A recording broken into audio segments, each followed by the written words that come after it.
This is Johnny with Tiger Bomb MMA, and tonight I'm going to be going over very quickly Rodriguez versus Lemos. Just got back from vacation not too long ago. Didn't really have time to do a ton of research on this card. I did some research. Luckily, I'm doing this after the weigh-in, so I get the added bonus of being possibly more correct than I usually would because a lot of these assholes miss weight. So before I start this breakdown, I do have to say, because I'm always transparent, I lost a fuck ton of money last week.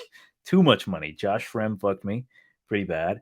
And part of me is like, oh, you trying to be nice, like, oh, that was a tight choke. And, he did his best. I'm like, no, fuck him. Never betting him again. And I did lose money on Vandera. And I don't blame Vandera, right? Like, that was my fault. Like, I don't invite a mentally challenged guy into my dinner table. And then when he starts touching himself at the dinner table, I get mad at him. Like, I should have known better. So that's on me.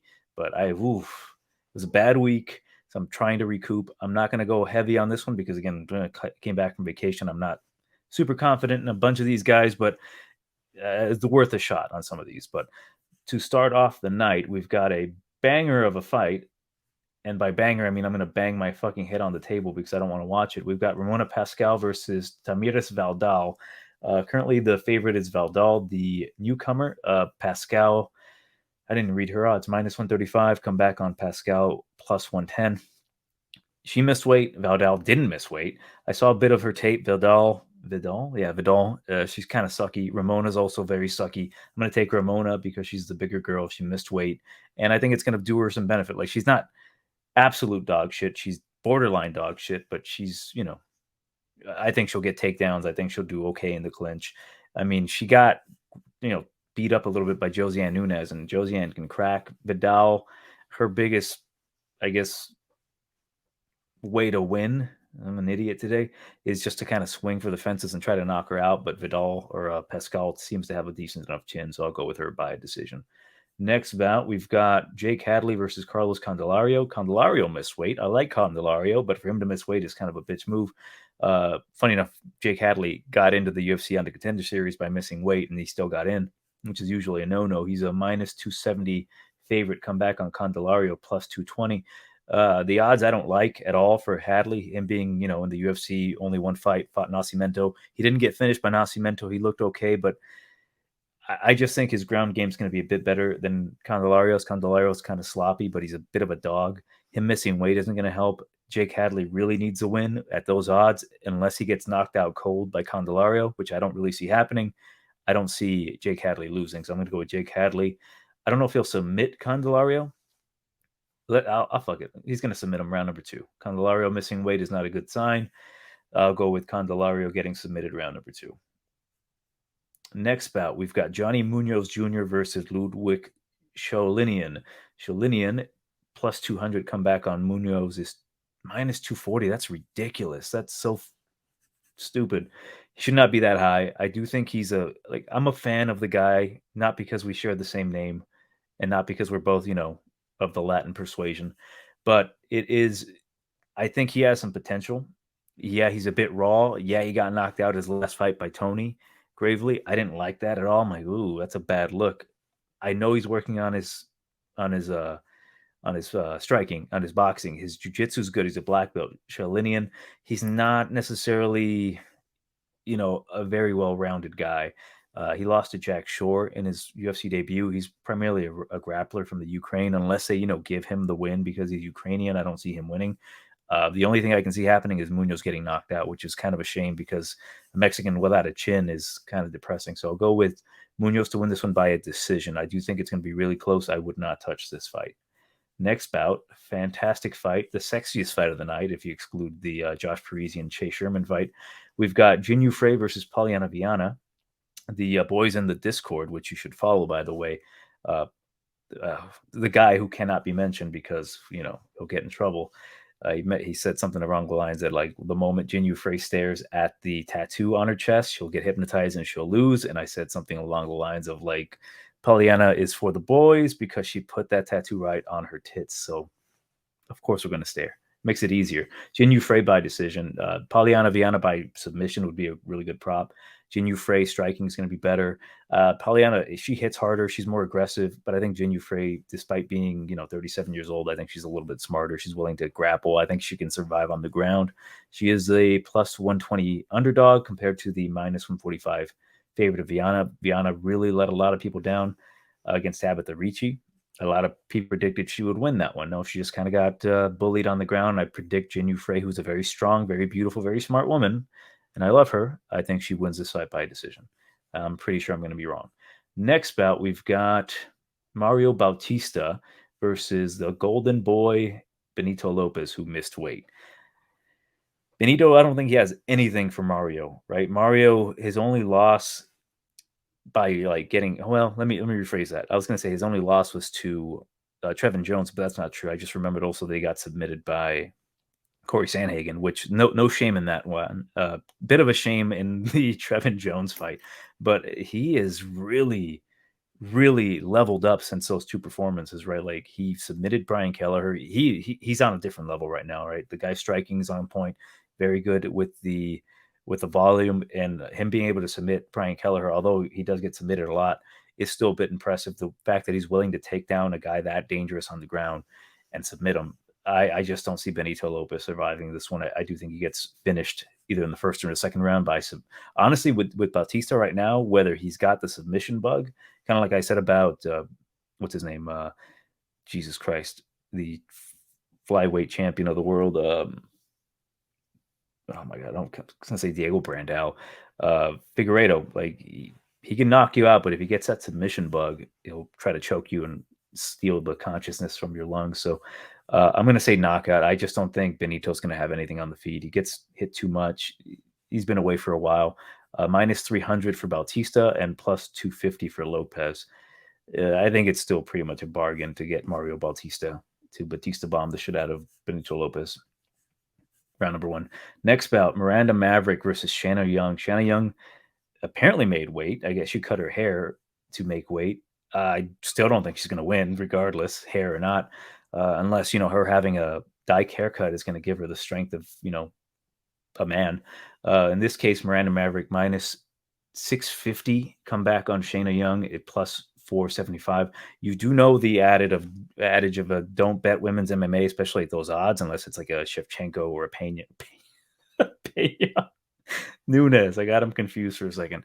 But in this particular case, I don't think Shanna Young's going to have anything for Maverick. The weight miss, the added stress of having to cut her hair, the fact that her boyfriend's going to dump her because she looks like a guy now, it's not going to work well for her. So I'm going to go with Miranda Maverick to finish Shanna Young by a submission round number one. I think she takes her down. She's going to be able to control her there and do whatever she wants. She's going to manhandle her. Next bout, interesting bout, my boy Derek Minner, because we're good friends, me and Derek Minner. He patted me on the back once, which means I'm invited to his home anytime I want, as long as he's not aware. And currently he is plus 180 against Shailin Nurdenbecka, who is a minus 210. Okay, I'm going to take Derek Minner, not because he's a local boy and I like the guy. I just think this is a very good matchup for him. I think he's improving. The thing about him, though, the most thing to worry about, I'm stupid tonight, is that he can be a bit sub or bust, right? I think he's getting better. He's been looking progressively better with Darren Elkins. He made a big boo-boo. He kind of gassed himself out. With Ryan Hall, I thought he was doing pretty well. I didn't go back and rewatch that fight, but I kind of thought he got jacked from a couple rounds there. I think it was like an overall unanimous decision. I wouldn't have mind a split decision loss for Derek. Is he still with Glory? Yeah, he should still be with Glory. I know he cross trains here locally in Nebraska at a local gym here owned by Ryan Jensen. I'll leave it at that. Shailen's going to try to wrestle. If it stays on the feet, I think Derek Minner's capable enough on the feet. He's actually a very bright guy. That's why I'm kind of picking the guy, because I know how his mind thinks. I've heard him corner, being like a judge locally, and guy is very bright. I think he is fitting well with James Krause. It's just that the performances as of late haven't really been there. And Shailin, being that he is a wrestler himself, if he shoots, there's always that possibility for the guillotine. I'm going to take the shot on Derek Minner. I think betting Nurdenbecka minus 210 is kind of pointless. Even if he does win this fight, I think the possibility, even though it might be slim, of Derek Minner getting a sub, even an early tap from Shylin, and he freaks out and he taps out quick. You never know. So I'll take Derek Minner round number 1 submission. Next bout, another guy misses weight. Grant Dawson versus Mark O. Madsen. The O stands for Olympian. Currently, the favorite is Dawson minus 210, come back on Madsen plus 185. This one was a tough one. I really didn't know because Grant Dawson's, I think he's overall better. He's obviously younger than Mark Madsen. Mark Madsen, good wrestling, obviously, silver medal Greco-Roman Olympian. And he's getting better with the striking, training at Fight Ready. He's not the most impressive fighter, which is kind of hard to gauge. Like, can he stuff the takedowns of Grant Dawson? Yes. Will Grant Dawson gas out? He tends to gas out a bit. He tends to be a bit unimpressive, yet he is winning, period. Like Ricky Glenn, that draw was suspect there. You know what I mean? Like, he essentially got choked at the end. Him being able to go toe to toe with Leonardo Santos. And I really thought he was losing that fight because I was live betting it. I went to the casino to live bet. I was going to bet Santos, but luckily I couldn't because they stopped the ability to live bet. And turns out he would have won anyways. He got the hammer fist TKO. It's just like when I see Grant Dawson, like, yeah, he got out of Glory MMA and he went down to Florida to train and get different looks, but I don't know how much he has progressed over that time, right? Like, he's not necessarily the most polished striker. And if it comes down to like grappling, I've seen him get taken down. I've not seen Marco Madsen get really taken down and held there. I'll go with Mark Madsen by a decision, mainly because I think he can squeak out a win here. I think he's very good at edging out these wins that people think he lost. Clay Guida, that fight scared the shit out of me, right? I had all my money on Marco Madsen in that night. Like, I had accumulated all my wealth that night, and whatever was left over, I was just gonna like put on Marco Madsen because I'm a moron, and it paid off. But I was sweating, so I'll go with Mark Madsen to give me another sweat. So far, Marco Madsen has cost me a couple broken teeth because I put money on the dude, and I grind my teeth at night so much so that like I cracked a tooth. I had to get a crown.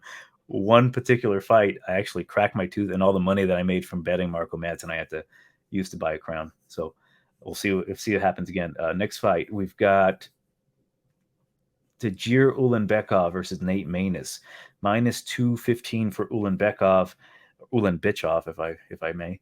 Maness is plus 185. This one's fascinating. Maness made weight because he looked like absolute death, especially with the ear sticking out. He looked really skeletal. Ooh. Maness is not that bad of a fighter. I've always kind of suspected that he had some issues, but the dude went toe-to-toe with Umar. All I'm saying, I'm not saying he's winning this fight. All I'm saying is that I think he's worth a shot at plus 185. I'll take Maness to win it. Like, I'm positive I'm going to be wrong because Ulanbekov, he's a good fighter, but he is the if you are playing, say, Mortal Kombat, I don't know, Russian edition, and you start off at the easy bracket, the easy tower, and the final boss is like Khabib, Tagir Ulanbekov would be the warm-up fight in the beginning of the round. Like, the guy who, if you know anything about like Street Fighter 2, they rig the crap out of those machines so that way you spend more money the further you go up. So the first fight is like, tune the hell down. That's Tagir Ulanbekov. And I think Nate Maness can win. His boxing's good. He's a decent fighter. Ulanbekov, he's been the least impressive, as I mentioned. Like, he can get this win. He can definitely control Maness, but the fact that he survived Umar Nurmagomedov on the ground, I'll give him a shot there. So I'll take Maness just because of the principle of the matter. I'm not taking Ulanbekov after that loss to Tim Elliott, which, at the time, me losing all that money on him was like, I'm furious. But if you can't stuff a finger glove, I don't know what to tell you, my man. But let's move on. Josh Parisian versus Chase Sherman. I'm taking Chase Sherman. This fight is just absolute. Oh, man, this is garbage for real. He's minus 135. Comeback on Parisian is plus 110. Like, both of these guys are low-level heavyweights, right? They're there just to get beat by the Romanovs of the world. But when it comes to the fight game itself, I think Chase Sherman has that extra bit in him, right? Josh Parisian arguably should not, like, he won his last fight against Bado, right? It is what it is. He beat the guy, but he definitely didn't beat Rocky Martinez in my eyes, right? He's arguably, Jesus, man, this guy's not very good. He's just a big dude, and I honestly think he kind of got a little lucky against Bado where he gassed himself out. Chase Sherman, at least I know that he's going to put up a fight. I think he got his confidence back with that Bandera fight. Again, Bandera is a bit of a moron. I lost money on that fight as well. That is my shame that I bet Bandera and I lose money. But Chase Sherman, good leg kicks, decent striking, hits hard. Um, and I think he can pull it off. I think this is probably one of the easiest fights for Chase Sherman, unless he doesn't gas himself out or do anything stupid. He is one of these fighters that kind of gets in his own head, and if he starts doubting himself, you will see it in the cage. So be careful. But I'll take Chase Sherman to win this one by a TKO round number 2. I think first round might be a little tough. Josh Parisian, he's not a terrible striker. By that I mean he can spin and do all this fancy shit, and he's a big boy. So yeah, but Chase Sherman, I just think he has that little extra in him, So I'll take him to win this one. He'll pepper up the legs and then he'll catch him with like an uppercut or something. Next bout, we've got the co-main event: Neil Magny versus Daniel Rodriguez. Like, if you were to tell me straight up like 2-3 weeks ago, I'd be like Neil Magny. I think I'll take Neil Magny. He's minus 120. D-Rod is plus 100. I didn't know anything about D-Rod's elbow. Like, I was just so prepared to go on vacation. I didn't really pay attention too much to the news because he had staph infection. And I credit all this to like listening to other people since I was just kind of like dick around. I wasn't really planning on betting or even making this video just because I was like, fuck, I get back from vacation. I haven't really done too much research. So yeah, follow, by the way, UFC Ninja. Look him up. Johnny Verified. I like what he's got to say. But yeah, thanks to him, I kind of figured out that he had a pretty bad staph infection. And because of that, I'll take Neil Magny, right? The thing about D-Rod, his boxing is good, his pressure is good. He's a solid fighter, good breaks for hands. Not to say that the elbow is going to sway me one way or the other, that I'm going to pick him because of the staph infection. Or pick against him because of the staph infection. I just worry so that the lengthy kicks of Neil Magny might come into play here. Like, I've seen it twice already where Daniel Rodriguez against kickers or lengthy guys has not really had a perfect answer, right? Like against Nicholas Dalby, he got kind of poked from the outside. Against Jing Liang, a lot of people were butthurt that he won that fight. He kind of got picked from the outside. Neil Magny, that's his game. Although Magny's weakness is obviously the leg kicks and the pressure. If you pressure him and you can stuff the takedowns, you're going to have a pretty good night against him. But Magny's a veteran, although I do think he has definitely slowed down. I think he's got at least one more against Daniel Rodriguez. And part of me, I'm not really one of these like hippy dippy boys that like the stars align and bullshit. But I am a guy who thinks that there are judges out there that are very spiteful. And I do think that they will try to retribution for the disrespect of Leech Jing Liang and that suit, and they'll take it out on Daniel Rodriguez. So there might be a split decision here. So I'm going to go Neil Magny by controversial split decision. And our main event, Marina Rodriguez, Amanda Lemos. Rodriguez minus 225. Hot damn. And Lemos plus 185. So with this one, they're both 35 years old. I didn't realize that the skateboarder chick was 35. She towered over Lemos, really. Like when I saw them face off, I'm like, damn, Marina's tall as shit, and or Lemos is short as fuck. But Lemos, I think that for being the same age as Marina, I think she's a lot older when it comes to like her body. She just looks like kind of rough. She slows down. She hasn't been in that 5-round war or 5-round experience like Marina Rodriguez has. And I just think Marina takes it slow the first few rounds, and she ends up winning this fight by either a late finish or a decision. I'd like Lemos, really, if you take her as a dog. I like Lemos a lot, right? She possesses that power. But Marina, she's, as Jose puts it, she's got that Muay Thai hump, like that hump in her back. And that usually proves that they have a pretty good chin. Like Musasi has that Muay Thai hump. I think Fedor had the hump as well. So I'll take Marina to take the punches of Amanda Lemos pretty well, and I'll take her by a decision. As for possible bets, I have none right now. I'm actually legit going to go to the casino after I finish this recording. And I might post some shit on like my Twitter, which is, Elon Musk approved now. And we'll see what I bet. But I'll say this. When I go to the casino, I go a little nuts because like I get the nicotine smell in the air. I'm filled with free Mountain Dew, and I'm just like, I'm picking Rodriguez by finishing the first round, which makes absolutely no sense. Stupid shit like that. So we'll see what goes on. I'm not betting too much on this one. Like I need to learn my lesson from last week where I said this card's a little tough. Maybe I shouldn't bet too much, and I end up literally losing so much money because I'm a moron. But yeah, that's been Johnny from Tiger Bomb MMA. No Jose this week because he has no idea I'm even doing this because we weren't even planning on doing it. But yeah, make sure you like, share, subscribe, whatever. Follow UFC Ninja on Twitter, or not Twitter, on YouTube. So yeah, fuck Goldberg.